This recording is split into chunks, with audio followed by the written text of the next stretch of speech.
Hello and welcome to another episode of Go on Shaw TV. This week, we're learning how to pack the perfect shoebox for Operation Christmas Child.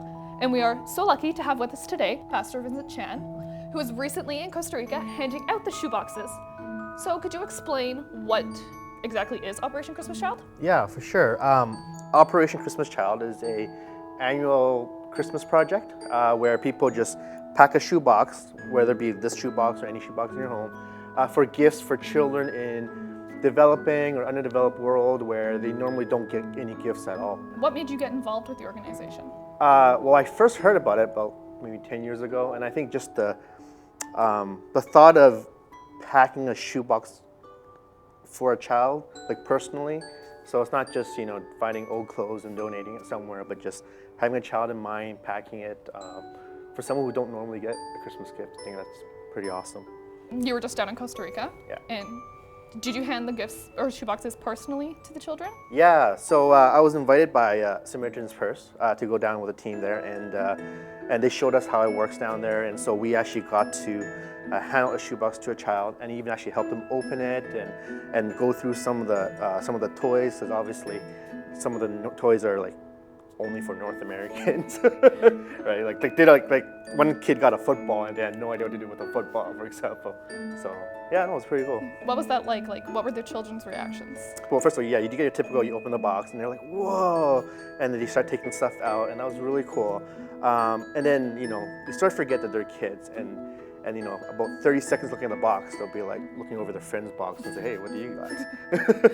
Yeah. So. Could you talk about how you felt when you saw the children's reactions to the box?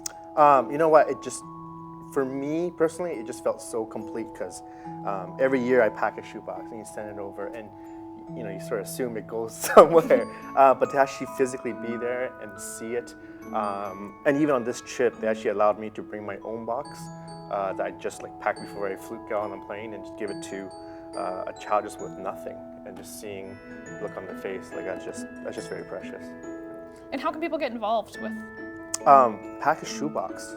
Canada last year, I think we packed 700,000 shoeboxes. I think it'd be really cool if we can hit 1 million one year. But whether you go and get a red and green shoebox from them directly, or whatever shoebox you have at home, just get one, pack the stuff, go on the website, find out the drop-off collection center, and just be a part of this. So could you go into more detail about what items are here and what they mean for the box and for the children? Yeah, for sure. So first of all, when you pack a box, you get to decide if you want to do a boy or a girl. And then they have 3 age groups, 2 to 4, 5 to 9, or 10 to 14. And so once you sort of decided what you want, then you do the fun part, the shopping part. And I guess for me this year is a little bit special, because since I've been in Costa Rica, I sort of have an idea of what works and what doesn't work, and what things will get what kind of reaction. So when I gave my box, I had a hairbrush, and just seeing the smile on their face, I'm like, okay, every box I pack now must have a hairbrush, at least for the girls, right? So I have a hairbrush, any sort of hygiene stuff, toothbrush for sure in a case, because just if you ever seen their home conditions, it's just you don't want to leave a toothbrush lying around type of thing. Mm-hmm. Obviously the same sort of airport rules apply, no gel, no cream, so you'll still notice there's no toothpaste. There's socks. Candles are huge, because again, going there, experiencing, some of the homes don't have electricity. So by 6 o'clock when it gets dark, it's we ask them, what do you do? Well, they either go to bed, or if they have candles, then they like candles. That's 6 p.m., right? So candles are big there, face cloth, socks, and other type of things. Then there's stationery, especially for the little ones. Usually they get, most of them are in school. I know the one family visit, the 15-year-old boy stopped going to school because he didn't have enough money. He was only 15, and so stationery, pencils, and importantly, pencil sharpeners. And then for the older kids, pens and calculators, all that help. So you sort of have to shop for the right age group. Oh, as well as soap. You can definitely do soap. They just tell you to put it in a Ziploc bag. Surprisingly, when we're in Costa Rica handing out the boxes, this year we stopped doing candy, but before we used to allow candy, and even the hard candy will melt. Oh, it gets all over the box, it's really sticky, it's actually a little gross. So the soap, because it might melt, you put it in a Ziploc bag, making sure it's all right. And then your toys, sort of like purchasing for Christmas presents, whatever can fit in a box. And I know some people, they get their own box because it's bigger, so it can fit more. So it's totally up to you, but those are sort of the three major categories. So we can start packing this box. Sure. Is there any like specific order it has to go into? No, it just all depends on how good you're at Tetris. The better you're at it, the more you can fit, I guess. So I guess we can do like heavy stuff first. Yeah. And you can buy stuff anywhere, like. Yeah, I have to say this year, I must have been the dollar store's favorite customer. Okay. I was there like every other day, it felt like. So some stuff you might actually have to open out the packaging, just to fit more into it. There you go. Let's do that one. I don't want to squish the sunnies. Yeah. There you go. Do they know like what a lot of this stuff is? Like if you gave them this, would they know it's Elsa?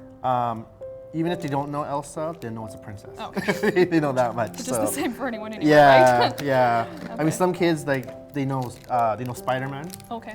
They might not know what the product is, but they're like, oh, Spider-Man, Spider-Man, and so that's pretty cool. Yeah. Yeah, socks and t-shirts, they're a little bit harder usually because you just don't know their sizes. Yeah. And then and you don't actually it goes to many different countries, so you actually don't know which country it goes to. Oh, okay. So there's one box in Costa Rica.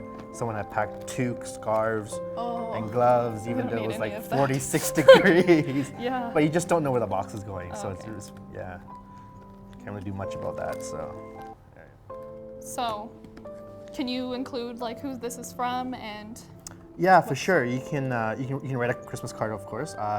It's nice if you can include a photo of yourself, and then if you include either your email address or mailing address, if the team on the other side sees it, they'll actually take a picture with the child and actually email it or mail it to you. So you actually get to see which kid actually got your box. Yeah, so it's pretty cool. So I guess we should tape this and send it off. Yeah. So. Thanks for coming and doing this with us. I really appreciate it. Well, that does it for this week's episode of Go on Shaw TV. I hope it put you into the holiday spirit. And don't forget to follow us on Facebook and Twitter. And if you have any holiday events or story ideas, send us an email at go_FraserValley@shaw.ca.